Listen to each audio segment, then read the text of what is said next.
नमस्कार मेरी बहनों, आप लोगों के लिए बहुत ही एक सुंदर बेटी का बन्ना बन्नी गीत लेके आई हूँ। शादी ब्याह का मौसम चल रहा है, आप लोग सुनिए। बहुत ही सुंदर है, बहुत ही दर्द भरा है। आप सुनिए कि एक बेटी को बचपन से पैदा होती है, पालते हैं, पोसते हैं, बड़ा करते हैं और उसी बेटी को हमें दिन विदा करके पराया कर देते हैं। उसी पर ये बन्नी गीत है। आप लोग सपोर्ट करिए। मेरे चैनल श्रद्धा मार्की है लगे लोग गीत को आप लोग सपोर्ट करिए। बचपन से पाले पोसे तन मन लगाई रे, आज मोरी प्यारी बेटी भैली पराई रे, आज मोरी प्यारी बेटी भैली पराई रे।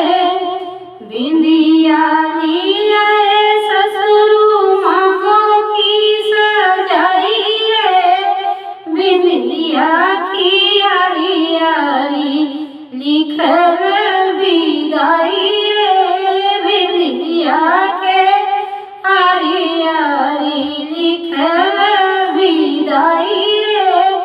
बचपन से पाले पोसे तन मन लगाई रे, आज मोरी प्यारी बेटी भैली पराई रे, आज मोरी प्यारी बेटी भैली पराई रे।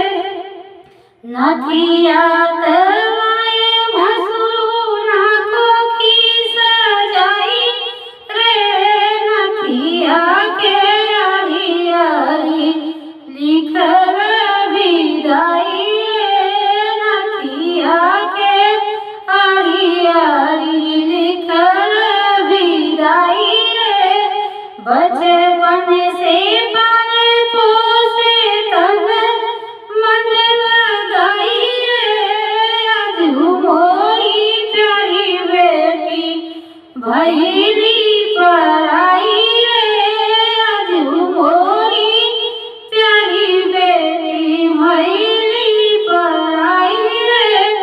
चुनरी तवाए देवरायंगों की सजाई रे, चुनरी के गोटा गोटा लिखल विदाई रे, चुनरी के गोटवा पे लिखल विदाई रे। बचपन से पाले पोसे तन मन लगाई रे, आज मोरी प्यारी बेटी भैली पराई रे, आज मोरी प्यारी बेटी भैली पराई रे। सिंदूरा तवाए सजना मांगो की सजाई रे, सिंदूरा के आरी आरी लिखल विदाई रे, सिंदूरा के आरी आरी लिखल विदाई रे। बचपन से पाले पोसे तन मन लगाई रे, आज मोरी प्यारी बेटी भैली पराई रे, आज मोरी प्यारी बेटी भैली पराई रे, आज मोरी प्यारी बेटी भैली पराई रे। जय श्री कृष्णा। आप लोग भी पूरा वीडियो फुल वॉच करिएगा। राधे राधे, जय श्री कृष्णा।